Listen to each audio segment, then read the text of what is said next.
Alrighty, hello everybody, and welcome back to SFC's Food for Thought series. My name is Hannah, and I am joined today by Lily and Kira. If you guys want to give yourself a quick introduction, please go ahead. Sure, I'll go first. My name is Lily Peterson. So I attended SAIT in 2019. I graduated. I took the journalism program, and I've been with SFC for about 4 months now. So I'm pretty new, but still learning. Hi, I'm Kira. I graduated from Queen's in 2020. I took chemical engineering, and I've been with SFC for 2 years. Perfect. Thank you so much, you guys. And I forgot to mention it, but I am a third year student at U of C in natural science right now. And I'm sure I'll be there for a long time, so you can get used to hearing that. For those of you who are just seeing SFC for the first time, we are an advocacy group made by students and young professionals for students and young professionals, and we believe that Canada can have a strong future in resources, the economy, and the environment.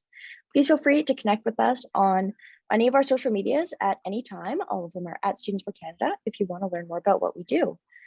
Today, we have Pamela Morgan with us, and in this session, you'll be offered some food for thought in showing your best in an interview. Whether you're connecting with your potential new employer in person or on video, your nonverbal behavior speaks louder than words. We all want to show our best and get that dream job, so let's get you prepared. Pamela Morgan from Key Instincts will not only give you the best inside tips on what she looks for when she recruits employees.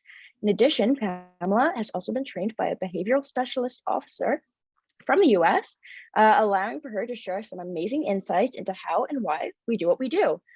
She will talk about the importance of nonverbal behaviors and how you introduce yourself before you even say a word. You will learn more about how anxiety plays a role and how you can use it to your benefit. So just before I hand the floor over here, please know that attendees are encouraged to ask questions throughout the presentation using the Q&A box below, and we'll address all of them at the end of the session. And I would just like to say thank you so much for joining us today. Thank you so much, Hannah and Lily and Kira. It's just an absolute honor. And it's easy for me because we're going to talk about behavior today. And it's actually my favorite subject to do. So you get to take me away from all that documentation today, and I get to enjoy some real live people. So I really appreciate this, this opportunity. Is it okay for me to start sharing my screen? Absolutely, that's super.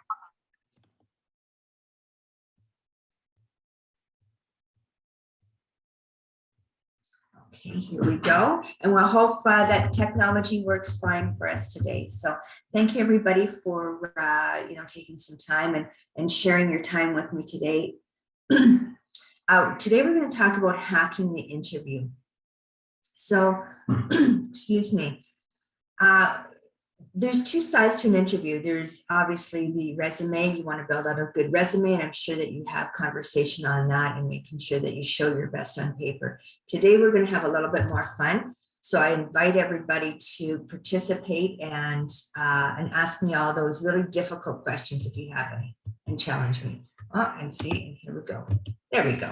So I want to start with housekeeping. And this is really, really important, and please never step away from this, this little tip. When you're attending a virtual meeting or presentation, it is so very important that we participate, showing our participation by turning on our cameras.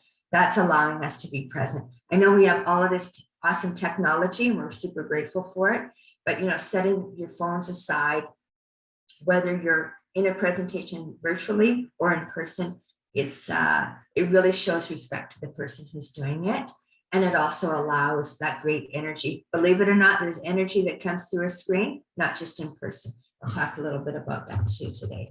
So in respect to each other, this is an open session. It's all about respect. So let's dive right into this. So how to prepare for an interview.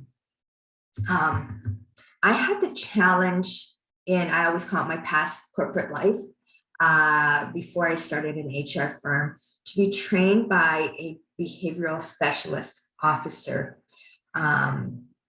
specifically in loss prevention. So that allowed me to get bird's eye view into really what we do in human behavior. By no means, please, I am not psychologists, if we have any psychologists on here or any students training, you probably could all teach me a thing or two, but I hope you're able to walk away with some tips today. So your body language always tells a story before you even open your mouth.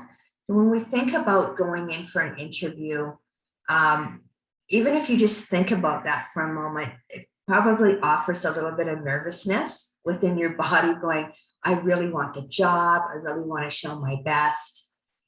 We have to remember that we have energy running through our body all the time. So it's going to have a place that it needs to release. We're going to talk a little bit about that today. So coming in and being sorry, I got tongue-tied, too much talking already today. Hiring based upon behavior versus competency. So that bullet is specific to where we're going now in the workforce period. Skills are very important. I do not want to minimize that. You're all going to school, you're getting that education, which is very admirable. But now employers are also looking at behavior. So key instincts as a talent, we do talent acquisition. We hire based 80% on behavior, 20% on skill. That might seem a little bit devaluing to what you're doing in your education, but please know it's not. Bless you, Hannah. It's not devaluating at all. Your education is very important, but how you show up is 80%. Employers, I'm going to be very candid here, do not have the time to invest in teaching people to show up on time, to be in proper attire, to be professional, all of those things that I know we take for granted, but even when you go into your favorite store to shop, whether it's consciously or unconsciously, you shop there because of the experience, because of the behavior that those employees offer you.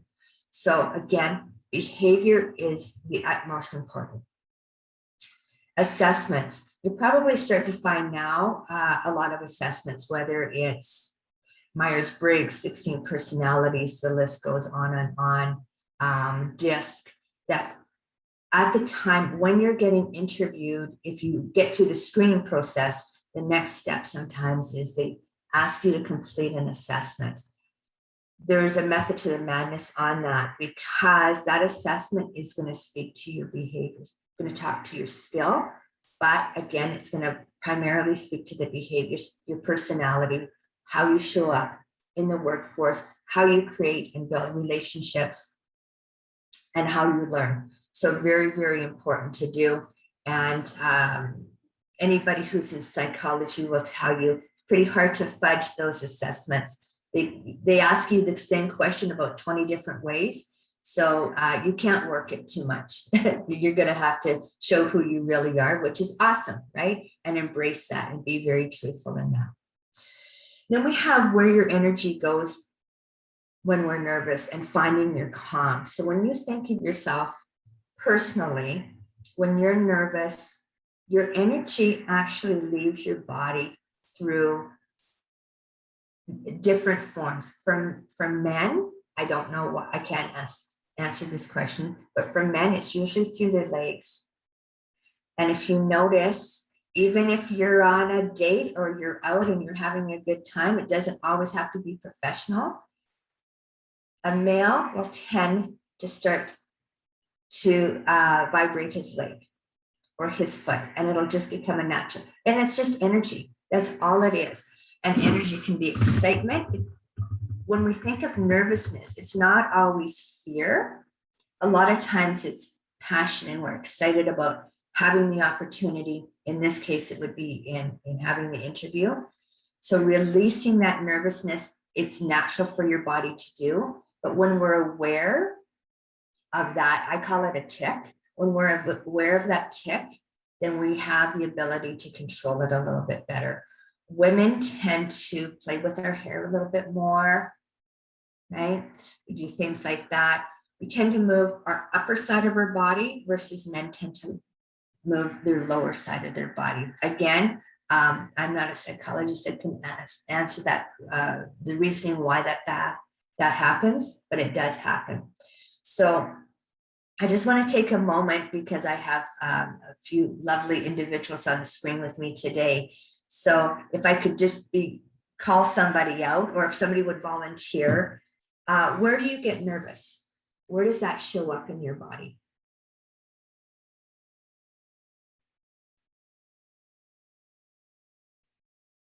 I feel like I shouldn't have to think this hard about it.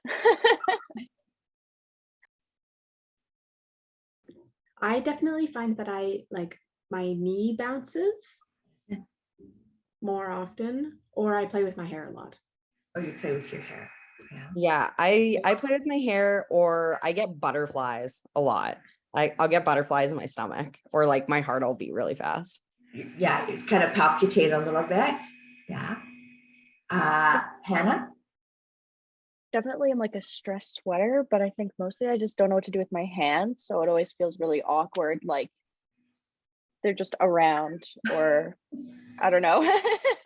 Almost feel foreign, right? Like your hands all of a sudden, like, where do these things come from? They're just hanging out there. What do I do with them? Right? So, and so let's think about some ways that you can stop that from happening, or at least control it to some degree, right? So somebody who does a lot of training, they're very aware of that. So for myself, if I have a person in front of me that is showing that nervousness, I try to create an ease for them immediately. And sometimes I'll even address it right away and say, you know what, Hannah, I know you're probably feeling a little bit nervous today. Honestly, there's no reason to feel nervous. I'm excited. I'm equally excited to have you in front of me to have a conversation. So I try to even change the language of it from that perspective. I don't even call it an interview. I usually call it a chat. Because when we hear the word interview, we automatically go, oh my gosh, right? Am I going to pass or fail? So try to take, even for yourself, those words out of your language.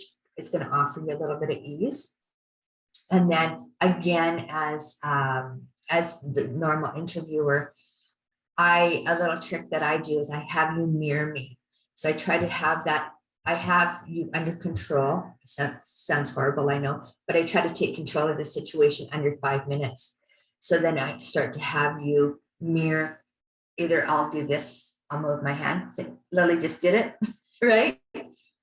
So we just naturally do that. So if I can get you to start mirroring me, that's also going to support you becoming relaxed. The more relaxed I can have you in having that interview, the more you're going to be forthcoming with how awesome you are and why you're the best person for the position. So think about those sort of things. Kira, when you think your knee is bouncing, what do you tend to do? Like put your hand on your knee, or?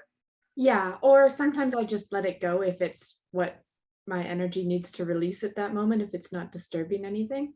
Right. If it just needs to have some more energy and it's not disturbing anyone, it's fine to just keep going. But if I really want to stop it, then I put my hand on it. Yeah. Right. Okay, great. That's great. And it's great. All of you are aware of those where your energy releases. And that's going to help you find your calm. So we're going to talk about deceitful cues. And I know that's a pretty heavy-handed thing, but now when you get off of this workshop, you're going to make sure you're paying attention to every relationship you have and all the behavior you see in front of you, and speculate what it means.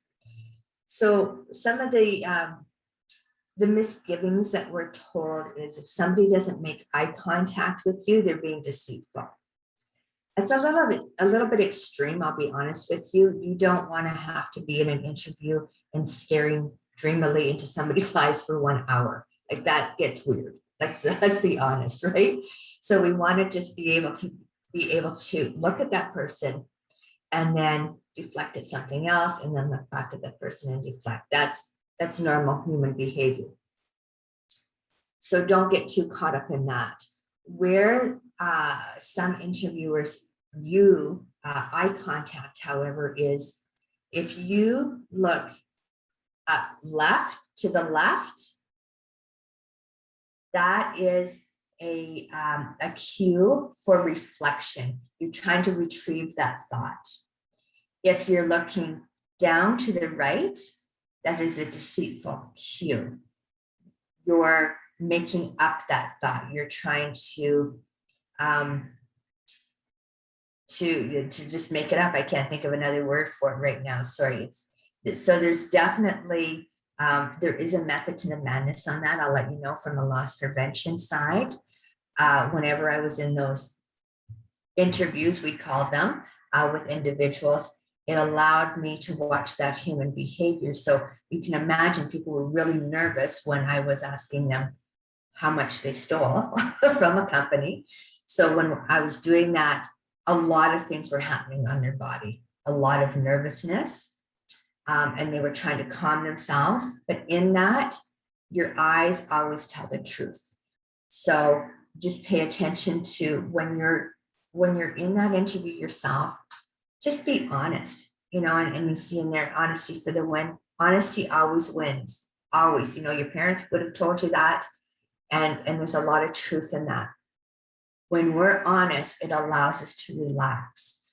So when you're in that interview, you want to be somewhat humble, for sure, but I also want to make sure that you have the confidence to say, I'm the person for the job. This is the value I'm going to bring to your team, your organization. So that even having that even cue between being humble and not and confident, not ego driven, right? So when you do that, that's honesty for the win, and that allows you to be forthcoming. You don't need to be anybody that you're not. If there's anything that you walk away with today from watching this, and hope you understand, you're enough. You're the person that you need to be today with the experience you have today. And somebody wants you to be part of their organization today. So just appreciate that, okay? So how you show up in person. I want to talk a little bit two sides, virtually, and then how you conduct yourself in person. So image is absolutely everything. Prepare yourself for the organization that you're going into. So if you're going to go, say you're an electrician, obviously you're not going to wear a suit into work, right, for that interview, but you still need to have proper attire on, clean, ironed, make sure your hair's done, make sure you're well groomed, so that you present well. If you're going into what we would call a white collar, make sure that you're dressed appropriately, right? Because that's the first thing that someone sees. That has never changed. That has not changed from 1920 to 2022. It just has not. People see that, and they also see image as a level of competency. And I know that we don't want to look at it that way, but it's just the fact. And punctuality. So when we think of that, you really want to be 10 to 15 minutes early for the interview. Make sure you leave soon enough. Make sure, like if you're in Calgary, Edmonton, or a city, this allows you the traffic, all of those things, making sure you have enough time to get there is the ultimate. It's very disappointing, and it also doesn't show well for people. Place a judgment. If I'm 5 minutes late for that interview, if I'm 10 minutes late, I kind of set the stage that automatically, subconsciously, I'm going to go, is Lily always going to be 5 minutes late for her shift? Is that always what's good? Sorry, Lily, I called you. But is she always going to be late? And usually people, when they say they're late, I'm so sorry, I'm running behind. This is what happened. So we excuse that.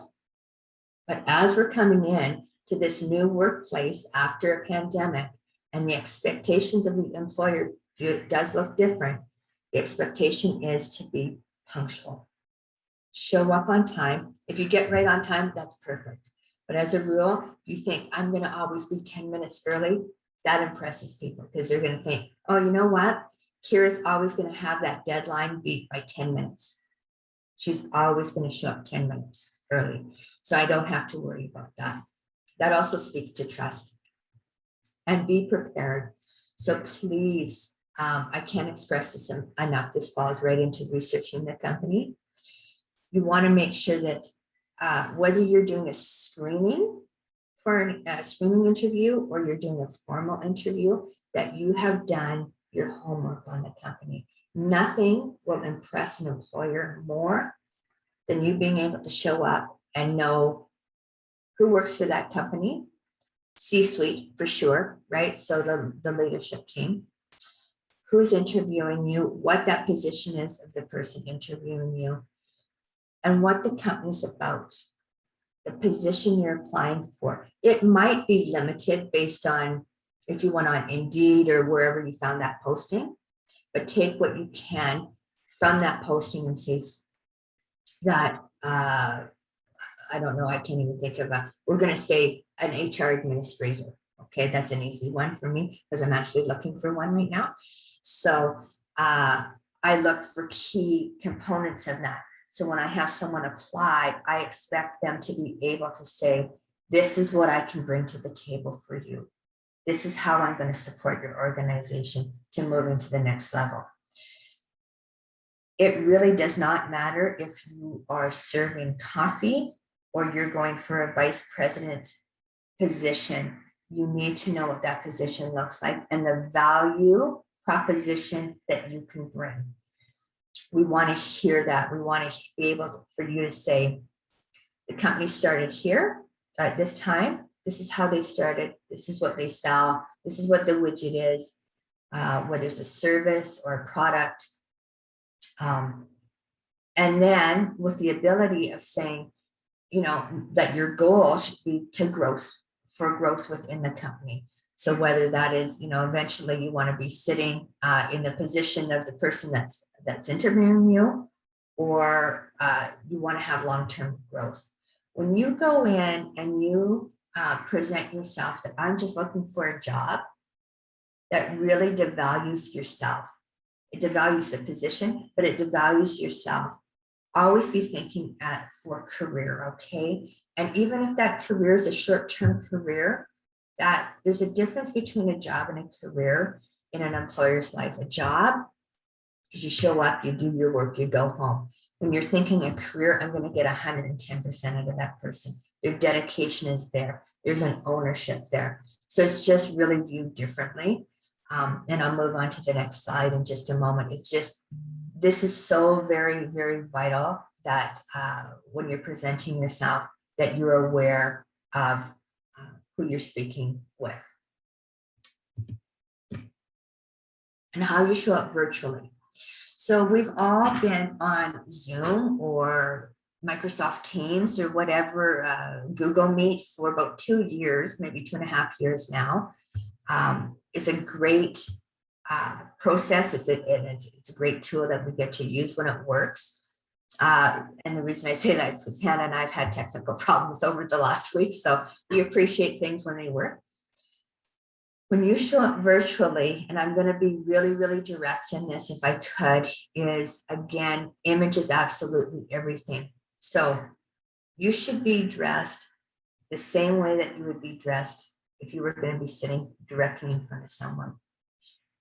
Energy to some degree for sure is different on a screen versus in person, but it's still energy nevertheless, and people can feel your engagement.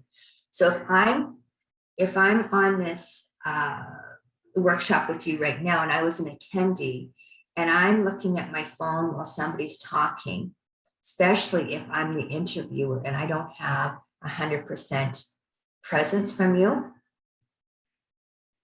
it's just highly disrespectful. I can't put it any other way, right? So please be present when you're doing that. The other part of image is, and I see a lot of things, we won't go into all the details, but whatever's behind you, make sure it is presentable. So I understand and I respect sometimes it's difficult. Not everybody has an office. Not everybody has that perfect setting. But the nice thing is if you can only have your interview done virtually from your bedroom or from your dorm room, there's at the bottom of your screen, there's the opportunity to have a different virtual background. Please press the button. Have a different virtual background. It will support you. You have no idea how that will change the outcome of an interview, right? Nobody wants to look at an unmade bed or kids running behind or distraction, or I have 2 dogs. My dogs are away right now. They're in a different room so that they don't disturb us today. So just be very aware of that. It's like because really what you're doing is you're inviting somebody into your home. That's into your arena, and you would want to present yourself really, really well. And so being articulate doesn't only fall into, our language and how we present ourselves. It's also the whole package of the presentation. So please make sure that your background is aesthetically pleasing and there's no distractions. Again, punctuality. So punctuality goes into the 3rd bullet, which speaks to make sure that your equipment works. So if you're not familiar with any of the virtual options that we have right now, please research them well in advance and allow yourself to go on to that meeting even before it starts. So like today, Hannah and I met about 10 minutes early to make sure that we didn't have any technical problems, right? It doesn't even matter how well you know how to use something. Sometimes the universe has a different plan for us. So we want to make sure that we could, the slide deck works and all of those things. So we don't have that nervousness and we don't have that embarrassment. So please make sure your equipment works. If you don't have whatever that might be installed, so if it's Zoom or Microsoft, however they want you to attend that meeting, you need to download the appropriate app, prepare yourself. I'll let you in on a little tip too, is that when you go on that meeting request well in advance, your interviewer sees that on their screen and they see that you have already joined the meeting. Even though that meeting might not start for 2 hours, it might start for a half an hour, they already see that. That's already checking a box for them. They know that you've taken the time to make sure to be prepared for the meeting. And again, make sure that your phone work or your camera's working, that your microphone's working. There's all the wonderful tips on those apps to allow you to make sure everything is up to speed. I just can't say enough about that. It's so vital that we're in this day and age. We need to be savvy when it comes to this. Okay, so we kind of went through that nicely and quick. Any questions? Do any of you have any questions for me? Anything that you really want to delve into and challenge me today? Amazing. Well, first of all, I would like to start by thanking you for your presentation. Even the behavioral aspects, like looking up to the left or looking down, I have never paused to consider that. So that is a real thinker for me.